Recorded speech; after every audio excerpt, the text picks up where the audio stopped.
A gente vai entender um pouco mais sobre esse movimento, então, que a China tem feito, a resposta de Donald Trump a partir de agora, com relação a terras raras, porque para entender tudo isso, inclusive regras que entram em vigor em dezembro, as regras da China, a gente vai conversar agora com Alexandre Uehara, coordenador do Núcleo de Estudos e Negócios Asiáticos da ESPM.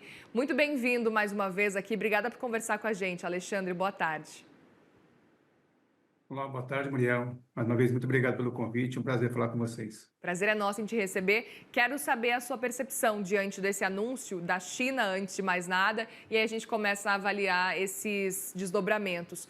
É um anúncio que surpreende, como Donald Trump se mostrou, por exemplo, surpreso? Surpreendeu, de certa forma, quem estava acompanhando esses movimentos na China? Olha, a gente sabe que há uma tensão e uma disputa entre os dois países, né?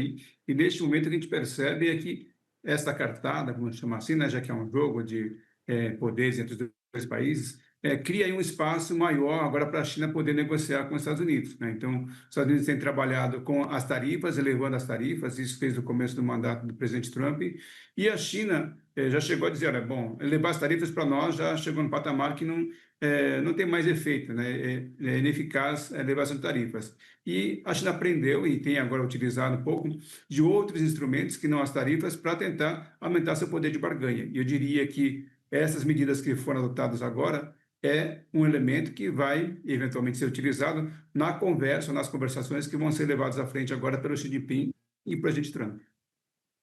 Aproveito para entender um pouco sobre essa fala de Donald Trump. Faz sentido, na sua percepção, uma resposta tão incisiva por parte de Trump? A gente está tendo um Donald Trump falando que não quer nem se encontrar mais com Xi Jinping. Então, bom, Donald Trump está sendo Donald Trump, né? Suas falas são muito incisivas, na maioria das vezes. Do lado chinês, eu diria que, assim, eles fizeram este anúncio, mas com um cuidado de dizer que não é um embargo, não é uma interrupção às exportações, mas é um controle, e até a justificativa para isso que eles têm colocado é que a justificativa para esse maior controle sobre as exportações, seja de matéria-prima das próprias terras raras ou de equipamentos, tecnologias, tem muito a mais a ver com a preocupação que a China tem em relação à segurança, não só da China, mas também de outros países, porque esses materiais podem ser utilizados, né, com uma dupla finalidade, tanto para a paz, né, que pode ser para baterias de carros elétricos, como também para equipamentos militares e outros instrumentos que não são para a paz, mas são para a guerra. Então, nesse sentido, a China tem uma justificativa adequada, vamos dizer assim, de argumentos para tentar negociar e fazer essa definição de novas políticas neste momento. Perfeito. Alexandre, eu queria entender um pouco mais sobre esse cenário das terras raras especificamente. A gente percebe que é curioso como 3 anos atrás, por exemplo, ninguém discutia terras raras da forma como estão discutindo nesse momento. E 3 anos atrás eu estou sendo até muito otimista. A gente sabe, se a gente for pensar em poucos anos atrás, talvez um ano atrás, ninguém falava da forma como a gente está falando nesse momento. Donald Trump insistindo bastante, de repente se mostrando muito interessado em terras raras. O que está acontecendo nesse movimento? Porque a gente sabe que essa descoberta não veio do ano passado para cá especificamente para ter virado essa chave e de repente terras raras valerem tanto assim. E a gente sabe que já estão valendo há bastante tempo. Mas agora é uma preocupação que parte dos Estados Unidos, e aí isso faz com que a China se preocupe, uma vez que a China tem um espaço muito grande, nesse momento maior do mundo, quando a gente fala de terras raras. Sim, na verdade, é um elemento que não se dava tanto valor, vamos dizer assim, como está se dando agora, porque o mundo tinha uma relação comercial bastante tranquila, vamos dizer assim, né?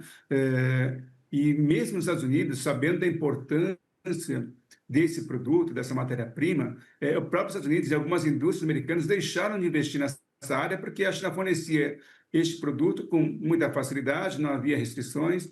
Então, apesar de ser estratégico, por ser, vamos dizer assim, uma commodity, as pessoas, as empresas não estavam dando muito valor. E os próprios Estados Unidos, como eu mencionei, estavam deixando, algumas empresas deixando de investir nessa área, porque ele é custoso, ele causa impactos ambientais, e com isso deixaram para a China fazer essa exploração e, eventualmente, os impactos ambientais que são delas decorrentes.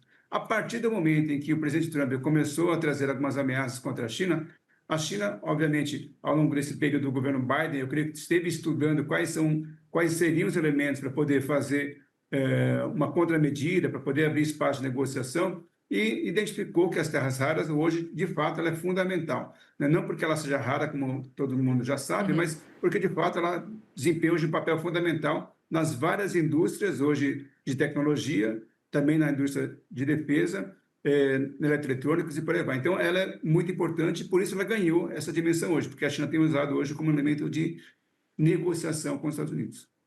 Perfeito, é um ponto importante. E a gente percebe que virou, no fim das contas, um ponto de negociação dos Estados Unidos com todos os outros países também. A gente sabe que envolve, por exemplo, o Brasil, envolve também a própria Ucrânia. A gente viu, enfim, fazendo acordos e negociações com os Estados Unidos. Eu queria entender como é que você enxerga esse movimento nesse momento, porque a gente sabe o quanto que está em jogo quando a gente fala de China e Estados Unidos. A gente está acompanhando já uma prorrogação das tarifas que chegaram a um limite, mais de 100% de tarifas realmente durante esse ano. Quando a China acabou dobrando a aposta, Donald Trump continuou aumentando as tarifas, a China do outro lado também. E a gente está com essa trégua tarifária estendida aí por mais 90 dias. Passou-se 90 dias, estenderam por mais 90 dias. O quanto isso pode atrapalhar essa trégua tarifária especificamente, porque Donald Trump deixa claro que já está pensando realmente em tarifas que vão chegar de alguma forma. O quanto que isso pode atrapalhar, portanto, esse movimento feito pela China, feito por Xi Jinping? Você acredita que foi um movimento que, no fim das contas, pode acabar complicando a China nesse aspecto da negociação com os Estados Unidos?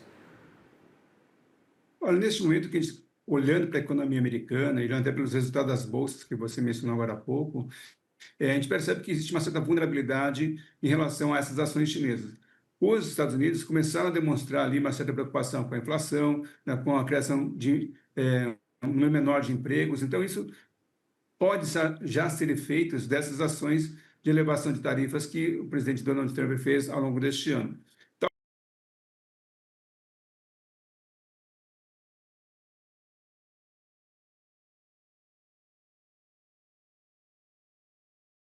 Capacidade de negociar, exatamente porque alguns sinais negativos estão chegando agora à imprensa, a gente está começando a perceber. Então, a possibilidade dos Estados Unidos aumentar as tarifas talvez já não seja uma alternativa muito boa para o próprio Estados Unidos, apesar das declarações do presidente Trump.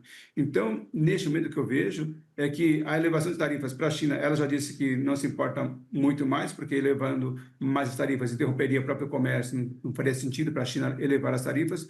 Mas, por outro lado, mesmo agora não mexendo com as tarifas, mexendo com matérias que são sensíveis aos americanos, para a economia americana, isso pode ser um elemento muito mais forte. E lembrando que, no caso norte-americano, as big techs que apoiam o presidente Trump, elas dependem também muito desse material. Então, não só a China agora consegue ter um elemento de barganha com os Estados Unidos, mas internamente aos Estados Unidos também deverá haver pressões em relação à situação que está se criando agora contra o presidente Trump para que tente uma negociação, porque isso pode interromper uma parte significativa da economia americana, pode afetar uma parte significativa da economia americana.